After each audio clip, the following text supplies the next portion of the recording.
Hey babies, hey babies, hey babies, hey babies, hey babies. Hi everyone. Hi everyone. Happy Monday, everybody. What a year it's been around here. Wow. Commanders crazy turnaround. Capitals getting everything right, blowing out good teams now, heading towards the playoffs. So he's probably going to break the record. Maryland's back, baby. My life's pretty good these days. Maryland's back. You forgot to say the Wizards are actually tanking for once too.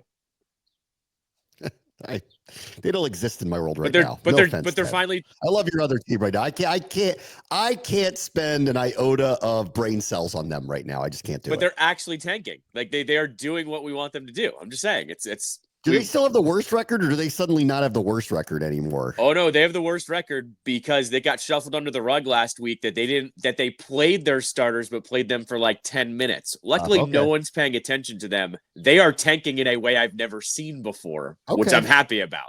Well, So, maybe. All right. Good. Fine. Whatever. I want to stick to the winners, please. Can we just stick to the winners for a little bit? Let's see. Last night was cool. Terps get to the Sweet 16 on a buzzer beater. Last time they had one of these, I actually got to attend it. That was Drew Nicholas when I was covering the team back at the time, when I was covering the Redskins and the Terps at the time for 980. I went to the Drew Nicholas one where he hit the 3-pointer, and it was one of my favorite sports moments of all time, where Gary Williams like lost his cookies, turned around, looked at the scores table, and he said, because I'm sitting right behind the scores table, you better not effing take this away from me, because it was very close. And obviously, like he made the shot and they moved on. And this first one since then, first time they've been in the Sweet 16 in a while. They played it extremely. These are the scary ones. They got a low seed, so they look like a major underdog. But that team was in the NCAA tournament because they got so red hot at the end of the year. They'd won 11 straight. Honestly, I can get into this because I'm going to talk about Kevin Willard in a minute. But offensively better coach team. Like, frankly, they actually run a system. They don't have as good of players, obviously, as Maryland does. But I don't want to take away from Maryland's win, because that team was shot out of a cannon for the first 10 minutes of the game, built a pretty big lead. Pace then slowed down. Better players started to take over. Great second half, back and forth, trading leads.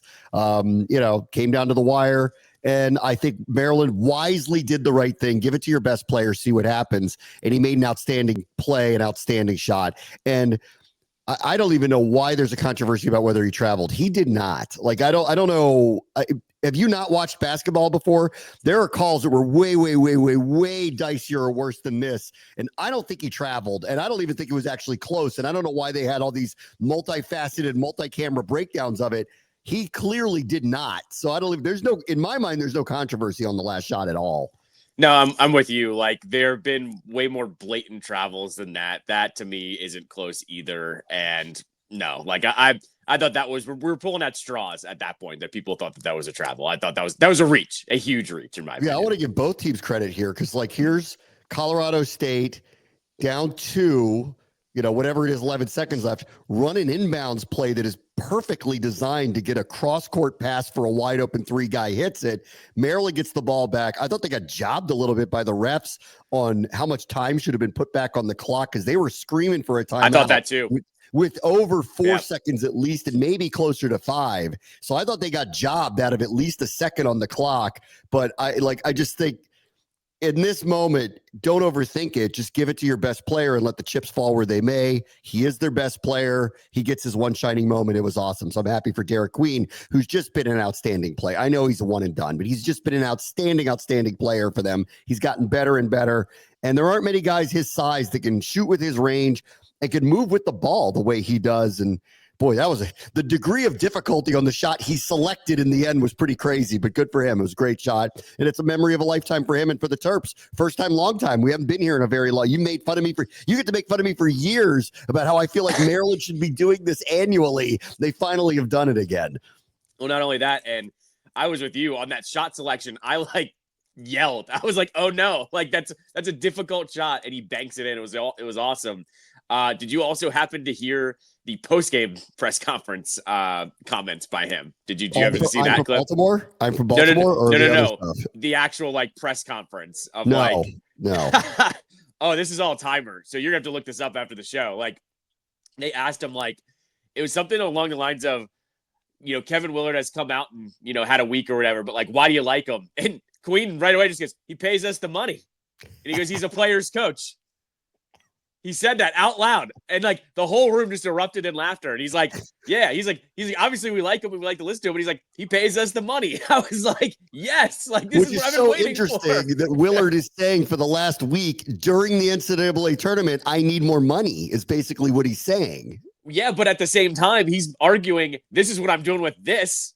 Give me more, and look what I'm going to do after that. So I actually think that was a great kind of little play by Queen. I don't know if they talked about that before, but that was fantastic because Kevin Willard, best week ever for him at this point. Yeah. And to your point of like making fun of you, yeah, I do, because every single year it's, we've got the team and they can't make it to the Sweet 16. They finally did it this time. So I will say that. It's been a little while. They've had very, very good players. They haven't had one like this in a while. They haven't had one of these like clearly one and done, going to be a lottery to pick type player. Right. And he's lived up to the hype. I mean, he's been really, really, really outstanding. I can nitpick about what I think it's going to take for him to transition to the next level. But on the collegiate level, he's been as good as anybody at his size, like in the country. Like he's just been outstanding for them. And that's a big difference when you have somebody like that on your team. And good for them. They won. That was a really red hot team. They caught the wrong type of team. Sometimes you get a bad draw and you don't even know it. I remember when they first got into the bracket and I'm like, well, I don't know anything about Grand Canyon, but because I knew Memphis's star player was hurt, I'm like, boy, it feels like a cakewalk into the Sweet 16. Then you learn a little bit more about Colorado State because who in the world's watching them? And then I saw their first round match and I went, oh God, like, these guys are red hot. They're very well coached.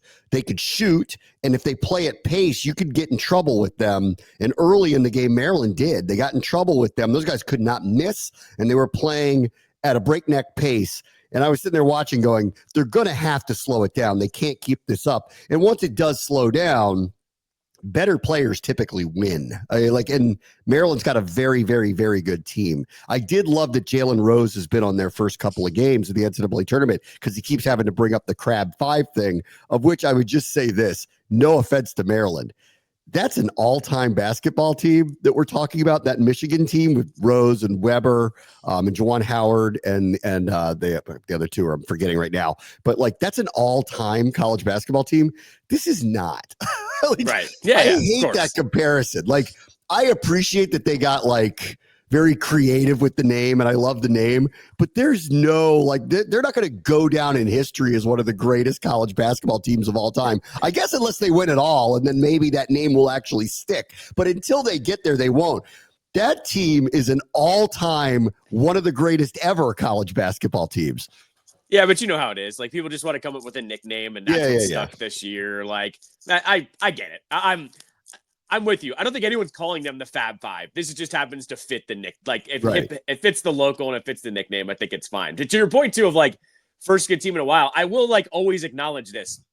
I thought the best team that Turge had didn't get to play in the tournament, and that was the 2020 team when it was Anthony Cowan led, right? Like, that was the one where I thought, oh, they've actually got, like, some older players, a couple players that had come over. Like, that was the one team where I thought they would actually make some noise. They unfortunately never got to play. I do always acknowledge, like, I thought that team had a chance to win a couple of games and make it pretty far. What do you think of I'm from Baltimore, which is great? That really should be a t-shirt. I mean, it probably already is. I mean, Mr. Queen, you need to get that trademarked immediately because when the second he said it, I went, oh man, like every single kid in Baltimore is going to want the I'm from Baltimore gear in red and white or all the Maryland SKUs. Like, they're going to have to do it. I'm from Baltimore was outstanding. So thumbs up. I know you probably didn't plan to say that it just came out, but I loved it. We all love it. And you need to trademark this immediately because your merch business was just birthed yesterday by you screaming that out loud. I was going to say it's going to be probably from our dude Motram or some NCAA collective or from Under Armour. With the Maryland colors, and then come around Orioles season and Ravens season, we're gonna have it in orange and black and purple and black too. Like, that's right. That thing's gonna get printed in a bunch of different colors for sure. Yeah, like if the Ravens win a playoff game, Lamar screaming "I'm from Baltimore" would just be, mwah. I mean, perfect. That's where we're at this point. Who's doing it? Perfect. Mwah. I'm from Baltimore. It'd be great. All right, let's go back to what started last week and has continued this week and would have really, I think, boy, it was quite a gambit for him Kevin Willard, to say the things that he said a week ago. And then to double down on it a couple days later after the first win. Derek Queen misses that shot last night, and this feels very different about what he did. And it was ironic because over the weekend, I was at a wedding, and at this wedding was held in College Park because the families are prominent Maryland alums. I've talked about this before, that I have, family members that are big boosters and kind of are in the know. So I had a lot of very deep conversations about people who support the program about what's going on here, because I've been trying to figure it out myself about what's going on. Number one, apparently Damon Evans was leaving anyway, that this wasn't actually just the power move, but like to ensure that he was leaving, he got pushed over the cliff by Kevin Willard, of which I would say from the people I spoke to who were kind of in the know about this were saying to me, good riddance a little bit, that they didn't love him anyway. Like, and I got a pretty good sense, even on Twitter too, that there was not anybody crying over him leaving and taking that SMU deal, and a lot of them nodding their heads about what Kevin Willard had publicly stated, which was essentially, you're not giving me enough money to win, and that's on you. You're not giving me the resources to do what I need to do to make this a top tier program, and that's what we all want. And three, when I asked you for simple stuff that's not that big of a deal, you block me and you're making it hard for me. Like when he told this story about not being able to like keep the team in New York for Christmas because they played in a tournament around there because it was quote unquote too expensive. He's basically saying we're not some small time D2 school who obviously can't afford stuff like this. We're the University of Maryland. We're outside Washington, D.C. We have a massive alumni base. We're Big Ten. And when something like this comes up, it shouldn't be, we can't do that because we can't do the hotel rooms for one night for 10 people. It should be like, great idea, coach. That's a really good team building exercise, and I'm pissed about it. Now, should he have brought up that example? We can argue that because it feels a little petty to say something like that. But on the larger scale, I get what he's saying. And the people I talked to were kind of like, yeah, this is part of the problem, that we're not like acting like we're big time, and it's time to change all of that. And Willard's just basically saying, stop acting like we're at the penny pinch at every turn. We don't. We're not one of those teams, and we shouldn't be one of those teams. I mean, you can roll the tape back for 5 years of me telling you that your program doesn't act like that at all. That was always my thing with Maryland fans, was they acted like the program was bigger than the program was acting. Willard just confirmed what I've been saying for 5 years, essentially, about this program. And I'm glad. And to the point of bringing up that example, I think it's the perfect example, because I've said this before too. The programs that are going to get these one and dones or these premier players in the transfer portal, you have to have those little things work out. Like, they don't seem like a big deal, but they actually are, because then that player is going to turn around and go, what do you mean we can't stay there for Christmas? Or like, they said we can't afford it. What do you mean? Like, I know you're making a bunch of money off of what I'm doing.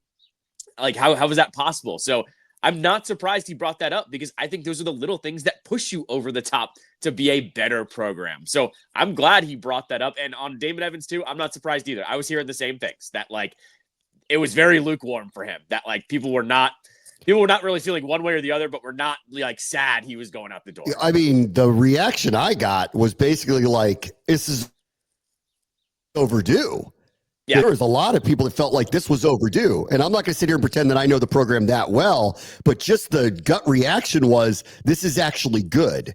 And I'll tell you what on the other side of it, we'll get to the other side of it in a moment, which is, when you let the basketball coach get away with something, and I'll use the words get away with something like this, where, yeah, maybe he was leaving, and yeah, maybe, but the dirty laundry is aired when it's aired.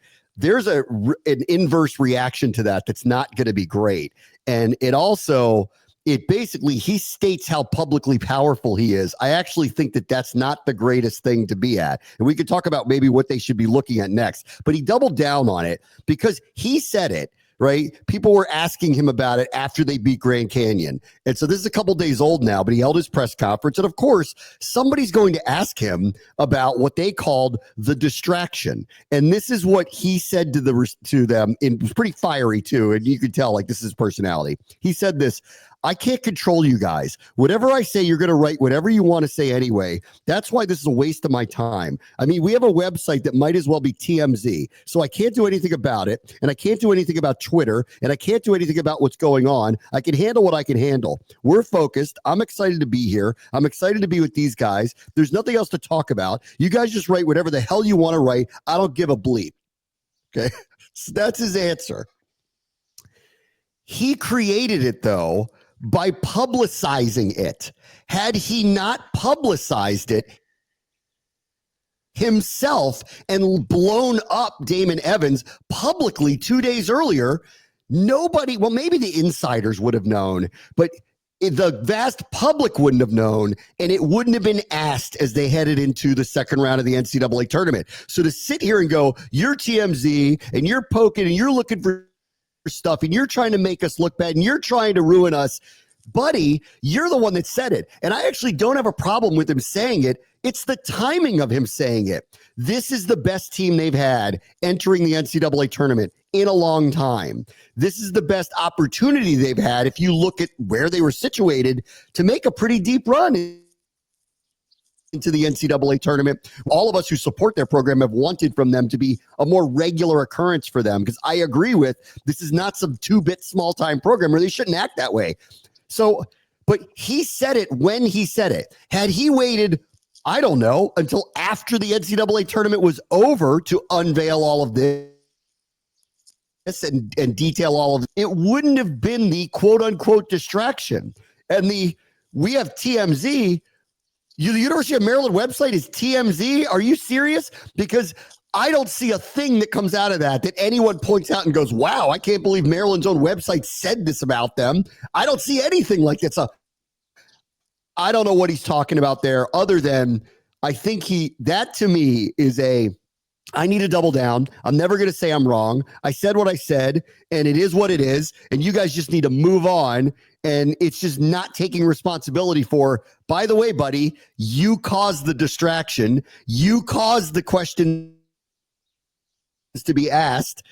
What do you expect? Like the media is not going to ask you about that when the AD leaves in the middle of the NCAA tournament? Of course they are. Well, and like it was calculated because had he said it after the tournament too, it wouldn't have gotten the run that it's gotten either. Like, right. You know how this city works. Like they would have been distracted by the draft or something else or something the Commanders would have done. This would have been shuffled under the rug. In fact, no one would have actually talked about it if he did it after. So I think it was calculated to do it during. This was the second coming of Jalen Hurts, AJ Brown. Remember, I just kept going off on those two because it came out that they weren't friends. And then they were like, well, the media is the one pushing this, when it was their own teammate that said that they weren't friends. And then they went on this like vengeance tour for the next 2 weeks of like, oh, this is what y'all wanted to see. And it was like, no, this is all perpetrated by your own team, your own organization. Right. The media wasn't saying anything. They said something and they reported it, and that was the reaction. This is the exact same thing that Willard is getting to. Willard is the one that said this and then doesn't want to follow up on it because he just doesn't want to make it a bigger distraction. But it was his fault. It was something that had to be talked about. And when he's saying the TMZ comments, by the way, I think he's just talking about like other outlets. I don't think he's talking about the actual Maryland website. I'm trying to get Jeff Ehrman on. I've been in contact with him, and he writes, he's probably the insider. The insider's on Maryland, because that's the craziest part about this. And this is interesting. We're just welcome to new media. Like, for as big a deal as Maryland is in this area, they're not covered really that much anymore. Yeah. I mean, like the outlets send a reporter there, but they don't cover them like they used to. I mean, there's no scrutiny on them like back in the days when Gary was the coach there. It's not like that. So the coverage of them is a fraction of actually what it used to be. But people like Jeff, who are covering them day to day to day, putting scrutiny on it, have sources, are writing stuff every day. because it's a subscriber-based newsletter, so they have to be informed. I think that's what he's talking about. And I'm trying to get Jeff on because he knows better than anybody about at least what the feeling is in and around this. And I do want to ask him, like, why do you think he did this right now? Was it because this stuff came up? But most coaches, like, you could very easily say, yes, we're talking about all this stuff, but we're going to get through the NCAA tournament and we'll get around all that stuff. And then you can be as truthful as you want when it's all over. The fact that he did it right before the NCAA tournament and then doubled down and pretended like the media is the enemy here, buddy, you're the one that said it. Like, and you did it purposefully to push Evans off of the cliff to make sure there was no coming back from that. The other thing that I learned in talking to a lot of the people who, support Maryland was, Evans had to be replaced immediately. They needed to have somebody, an interim AD. The woman, I can't remember her name, who just took over. I don't think Willard wants her either. Like, I think he wants a total clean slate situation. So that begs the question now, and this is where the danger part is. Who actually picks the athletic director at Maryland? Does the president pick it? Is there a search group? Or does Kevin Willard sit in the room and say, this is the person I want to be the AD, like in the NFL now, where the coaches and the GMs are coming in lockstep with one another? I mean, that's not typically the way this goes. The administration picks the athletic director, but Willard is almost, in the way that he's gone about it, basically suggested, if you want me here, you better have me in the room to pick who's going to be leading the program. There has been, I think I saw somewhere that, like, it's been a search firm the last 3 times. Like, that's how they found the last 3 ADs. And the Maryland alums will tell you they don't like where that search firm landed. Correct. Exactly right. Because I saw the same thing. And so my guess here is this might also be Willard going, I know they don't like the process that this is going, so I'm going to lean into don't do the same thing again, which the alumni are going to agree with, which in turn is going to give Willard a little bit more power when it comes to picking this AD. So, I mean, that's the only thing I could see, unless they find a different search firm. That's the only thing I could say. So I think that here's the opening for this, and maybe Maryland will be the test case for all of this. Like, what's been happening in college sports? Teams are hiring. The AD is like, it was funny when I saw people say, like, SVP should be the AD. Maybe not the AD, the GM. Like, the AD is an administrator. That's a career, somebody he's got to deal with the field hockey team. Like, he's not just dealing with the basketball team. That's an administrator, right? I don't even think that's the important part anymore. The AD is being usurped by the quote unquote GM. We've seen this around the country now. Bill Belichick has a GM for the football program. It's a typical GM. Mike Lombardi was a former NFL GM. Andrew Luck is a GM at Stanford. Woj famously left to go to St. Bonaventure to be the general manager of the team there. Ron just got a job. He's back at his alma mater, Cal. He's the GM there. I don't think they're thinking about this the right way. And I think Maryland's got an opportunity to do this a little bit differently. And I think it's with what I think Willard is hinting at, which is, show me the money. We need somebody here who knows how to bring people in. The GM needs to be a high-powered agent. That's who it needs to be. It's not some famous alum that you've had there that's just a figurehead and is going to, like, no, you need, like the Knicks got Leon Rose, the Terps need a agent to come in and start recruiting the players with money and opportunity. And those are the people who know how to do that. So you want to really think outside the box? Go get somebody who's like a lead at Fanatics. Go get somebody who's a major agent. Go to Rich Paul and say, who should be the GM of our team that you can help us get some of these players to come here and become your clients, and they grow here and they end up going to the NBA. Like, that's where they need to think and move. Like, this isn't go find the most famous Maryland person you can think of and make them a figurehead. That's not what they should be thinking about right now. Well, yeah, and I still think this stems off of a little bit what I was estimating like last week. And this is, like I said, pure guessing, but I think he's also going, this is the program that's going to get you on the map. Like, Mike Loxley's not going to put the football team on the map with who they have to play every single year in the Big Ten. Like, they are so far behind all the other teams in the Big Ten. He's going, invest more over here because I've already got you to this point with what you've given me. I can get you even further too. Like, I think he's pretty much saying, like, let's reprioritize a little bit here. He's not saying like cut everything, but he's saying let's reprioritize here a little bit because look at all the noise I'm already making for your school too.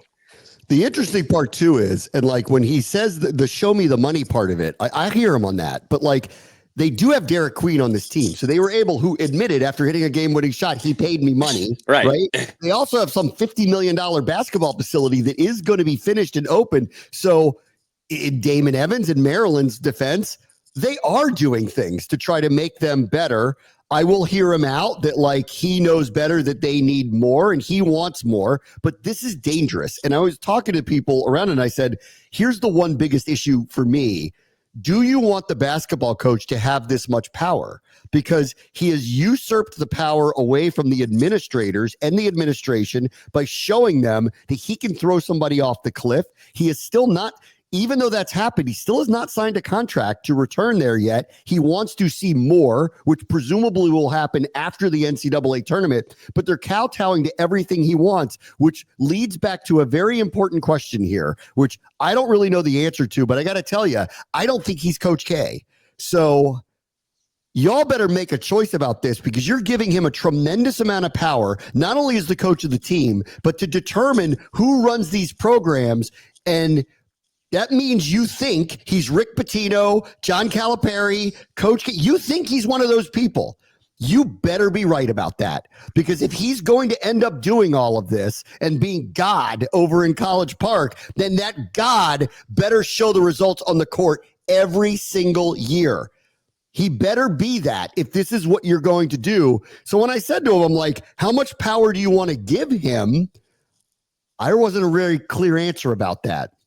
And there shouldn't be, because his track record is really, really good. And I've heard really good things about him. I watch his teams play. I could nitpick that and go, I'm not really sure what offense they run. You explain to me what offense they run. I think they have very good players right now, and they're beating teams that aren't as good as them. Let's see as the tournament moves along. But do I think he's John Wooden or Coach K? I don't. But y'all, if you give him this type of power, you're saying you think he is. That's an important question they need to answer for themselves before they move forward here with all of this stuff. I mean, but even if they do, they won't, like, he will have no excuse moving forward, right? He will have more resources, everything. So I will say, you're at least saying, all right, you're going to talk the talk. Let's see if you can walk the walk here and be a little bit more consistent. Because here's what I'll say. Maryland had this problem when they had the best 1-2 punch when it came to Ralph Friedgen and Gary Williams. They both basically got let go for stupid reasons, and that they were becoming too legendary, essentially. Like, that was the problem with both of them. Now, like Gary, we could argue about him getting older and stuff like that, not being able to recruit, but he was still good to go every once in a while with a good team. So I'm just posing this to you as the Maryland fan. Like, you used to have it this way, where the coaches had a little bit more power, and then someone decided, no, we can't have that. And then they became irrelevant for a long time in both sports. So there was always take your pick. I think it's healthy to have a push-pull checks and balances of a program. Maybe that's just not modern anymore, and they need to be on the same because of the money. Because of the money, it's different. But like Gary and Debbie Yao were button heads. Yeah. Constantly. In fact, I think if she was honest, like, back in the day, she would have fired him, because they were just button heads all the time. But the Maryland fans, for good reason, loved him because they were always there. The results were always there. Right. So like, it's one of those things where I just go back to, this is going to be interesting. Like, how much power are they going to be willing to give him? Because he's basically took a public position of, I'm in charge here now, guys. And I'm going to handpick who runs our program for us from a general manager perspective. And you're going to show me the money and the way to get to where I need to get to win all the time. So you guys stop complaining about me. And that's dangerous. The other thing here is, and I was talking to a bunch of the people about this, because what's Locke's future if they are, obviously there's a big shakeup now. A new AD comes in, maybe a GM, et cetera, whatever comes in. He's going to have to hunker down and protect what's his at this point, because the results, we've talked about this a million times. I love Locks, but the results are not there.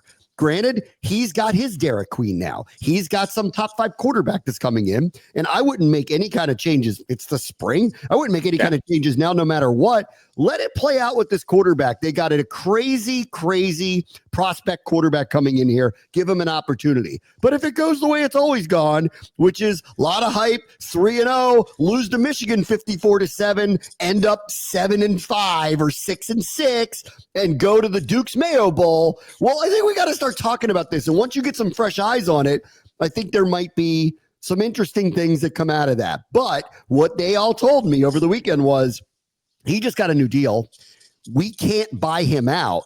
He's not going anywhere, not at least initially, unless new AD comes in, new money starts rolling in, and then things could change. But I do think Locks will be, he's going to have to think about, Willard just showed he has the power now. Locks is going to need to figure out how to stake his position. The best way to do that is win, right? He hadn't done a lot of that, though. So unless that changes this fall, he better figure out how he positions himself, because the basketball insurrection is happening over there right now. Basketball insurrection. That's a good one. With Locks too, I will say this as well. Like, you're right. Like, the formula has been the same for Maryland football for a long time. 2-0 or 3-0. Then they don't just lose; they get killed by whoever the first Big Ten opponent embarrassed. Is. They get embarrassed by somebody. Correct. Yes. And here's what I've also like on the other side of the coin. Maryland football against all those other programs is never going to be better than at least 4 of them. So you could also just say this is what Maryland football is. Like, there's that argument. I don't know. I'll give you the example of Alabama basketball. They're like really good now. They're in a conference with Kentucky for all those years. They were never all that, like, with an off year. They've been really good for like you can change that. Like, I agree with, are they going to be better than Michigan, Penn State, Ohio State, all those teams in the same year? Like, probably not, but could they be in the upper echelon of them and competing with them? I think that's a fair ask, that they're competing with them. And like, in a really good year, you have the best team. And in every other year, you come in 3rd or 4th. Like, not what it is now is the way I would put it. Yeah, I mean, but that's what I'm getting at too. That's the other argument there, is that he could just say, this is what I'm up against. Look at what they're doing. To your point about Alabama just decided they wanted to be the best in everything, and that's SEC money. Like, I do think that's a little bit different. Like, SEC basketball. Is it Willard saying this, though? Willard's going, give me the resources, guys. Sure. But SEC basketball is now a thing too. Like, that was leading into the tournament. So, like, I will say, like, that's a whole entire conference has kind of flipped it a little bit more too. Yeah. All right. Let me take a quick break. Be right back. Very much the show is ESPN 630, the Sports Capital. I know you guys yell at me when I don't do the NFL first, so I'll get back into the NFL now. But the Maryland stuff was just too good this past week. That was a great win yesterday. I don't want to downplay it. That was outstanding. I screamed. My son took his shirt off, ran around the living room. It was awesome. I wish the Sweet 16 wasn't in San Francisco. I know. I'd go see them if it wasn't in San Francisco. Seattle and San Francisco. That sucks. All right. To the NFL over the weekend, the Giants didn't do something crazy. They actually did something very smart here, I think, because I've been waiting for them to do something nuts, which is like trade the next 4 first-round picks to get up to number 1 to get Cam Ward. Like, I'm waiting for them to lose their cookies and do something. This actually is very wise. They signed Jameis Winston to a 2-year, very affordable deal. It does not mean he could be he could be the starter. He might not. They're saying, like, as you can tell, Aaron Rodgers was using them. He's got no interest in playing for them. He went and visited the Steelers, which I'll get to in a minute. He has not really talked to them. They've clearly moved on. The Giants media is saying this doesn't mean they can't get Russell Wilson, but they clearly aren't overly interested. Probably at the price point. This is the right price point for him. Jameis could be a bridge starter. This to me screams, okay, we can't get these other guys to come here. We tried to get Stafford. We tried to get Rodgers. None of them would come here. They used us. I don't blame them, it being what the situation was. That's on ownership for not understanding that you needed to make the change, because anybody who's on the outside looking at this goes, those are dead men walking. If we don't win, they're going to make a change. I can't just go there. Plus, like, I don't love their roster, especially on offense. I don't love their roster. So then you got the New York media. All of it's bad. They were going to run into this situation. This screams to me, they're drafting somebody at number 3, and it's screaming it now. And I actually think it's probably the right thing to do. Is Shedeur, or if it is Cam Ward, really ready to go on day one?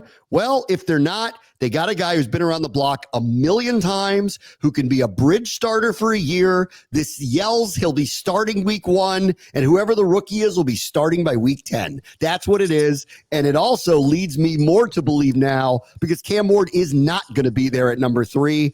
The Shedeur Sanders is probably going to be a New York Giant unless the Browns take him.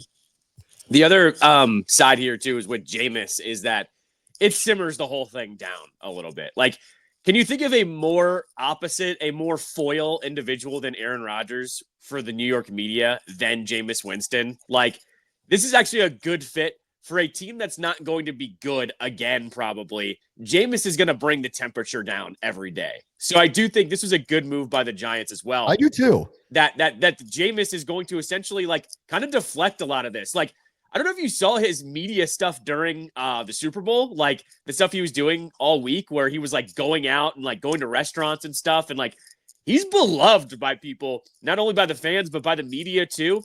This is like the Giants, I think, actually just taking a pulse of the temperature and just going, you know what? We need someone in here that's not going to like boil things over. Jameis is a good fit for doing that. I commend them for actually kind of doing the right thing PR wise here.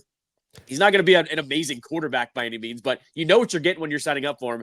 And I'm with you. Probably means they're going to draft a quarterback. It also means, though, like, we've been hearing about Shedeur, like, could he drop? Like, I wouldn't be surprised if the Giants maybe tried to trade down and maybe add a little bit more talent and maybe get him too. But that will depend if they think someone's going to grab him. They would, sure. like, so this is what this is.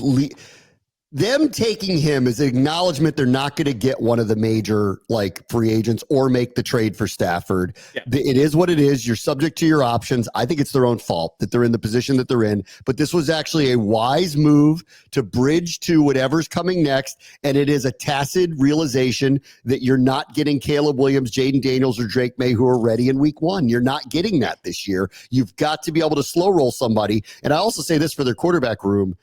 For a group of people who don't win, are there more beloved quarterbacks than Jameis and Cutlets that like they don't win anything, but how much the public loves both of them? Yeah. No, I mean, all they need to do is sign Gardner Minshew, and that's like the most beloved quarterback room of all time. So and it doesn't win. Yeah, exactly. Right. Yeah. No, 100%. So that's what I'm saying too. Like, he's going to deal with the New York media, and he's going to deflect in a way that we haven't seen with them before too. And they're actually going to like eat it up. I bet you $1 million we're going to get a bunch of viral clips of Jameis all summer long, even though he's like not that good. Like I said, this is a good PR move by them as well. Yeah. And if he is going to be their starter, if Malik Neighbors is not the number 1 pick in fantasy, you all are stupid. I agree. He's going to have in every game 20 targets, 17 receptions, 283 yards, and the Giants lose. Yeah. Yeah. It's going to be a great season for Malik Neighbors, not for them. That's right. I'll give him credit. Like, the Giants this offseason, they put themselves in a very tricky spot. I don't dislike the things they've done. I think they're in the wrong division right now. And I think whoever they drafted, it seems like it's going to be a quarterback now. And this is the other wise part for this. For Shane and Dayball, so they go, all right, so we didn't get Matthew Stafford or Aaron Rodgers, which would give us a chance to hopefully try to win immediately, whether that works or not. What's the next best thing? Get a quarterback, draft a quarterback, start the bridge quarterback. They can't fire us until we see what the development of the young quarterback is. And if you slow roll that into late into the first season, if not into the second season, well, how can you walk away from the coaching staff until you give them a chance to coach the quarterback that you drafted? So that's where this is going. Whoever they draft won't start day 1. Jameis will, because they're going to slow roll the whole thing because they're trying to keep their jobs beyond this season, period.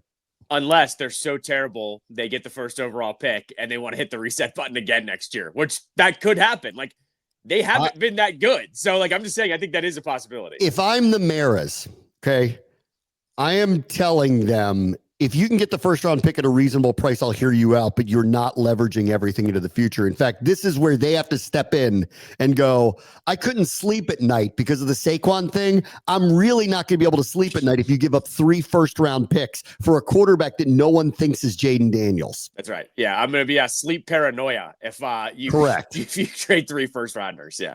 Let's see. Aaron Rodgers did meet with the Pittsburgh brass. So he came out from wherever he was, Somalia, whatever he was doing, eating weird, or you're right, who knows? What Herbs, are you talking about? herbs from Costa Rica, whatever he was doing. He came out from that and he went to meet with them. And I don't know where he is, because why wouldn't he just sign with them? He's got a relationship with that coach. They always are very good. They're never bad. They're always good. Like, he makes them better, period. I don't care what you think of him. He makes them better than what they were. Why doesn't he just sign with them? How is that not really a good option for him? I think at this point it's him doing the Favre. He just wants the attention. I think that's the only thing that's holding him back, because this is the only team now, right? There's no other team that wants him. That's right. Like, even the Vikings had to basically come out and say, we're going with JJ. We're not really waiting for this guy anymore. Like, this is like, he has no other options. This is him just milking it. This is him having his Favre moment. Where's Rachel Nichols on the lawn of Aaron Rodgers' house? That's what we need. I wonder if she misses that or PTSD'd by it. I wonder. We'd have to ask her. Zach, he knows. He talks to her all the time. We'll ask her. Very true. It's very true. Is that the next episode on the Monumental Show? That's right. Maybe it is. So, yeah. All right. Let me take a quick break. Bram watch the show. He's on 630 Sports Capital. All right. Let me go back to the NCAA tournament. I picked Auburn to win it all. I had Duke in the Final Four, but after this weekend, they look unstoppable. They kill people. And now the Cooper flag is fine.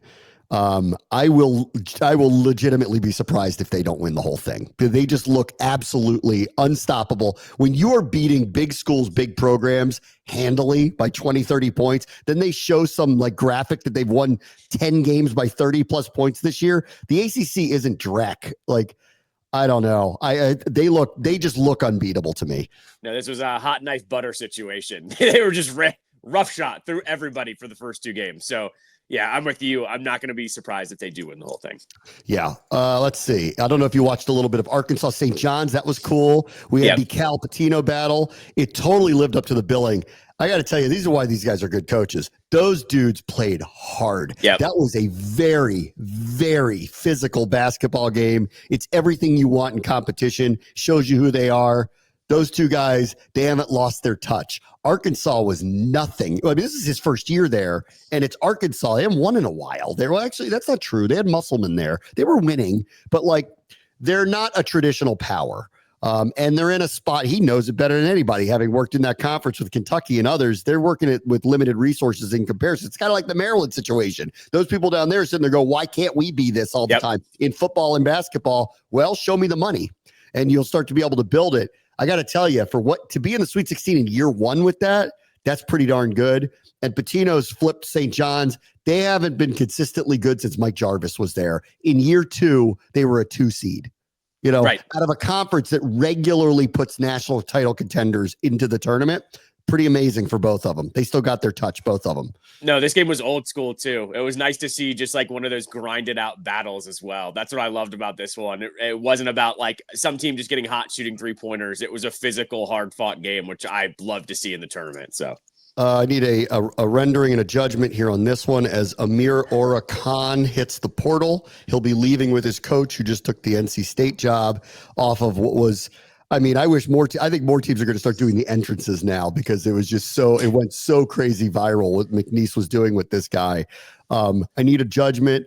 My son loved everything about this. Every kid loves everything about this. Clearly the guy got who owes how much money in NIL. I've never heard of anything like this, that like this guy who just somehow attached himself to the program. And, it looks like a joke, but I guess it isn't. They were paying him to do this. Yeah. I saw some report there was like security guards with him all the time now. Yeah. Right. Because he's like so popular.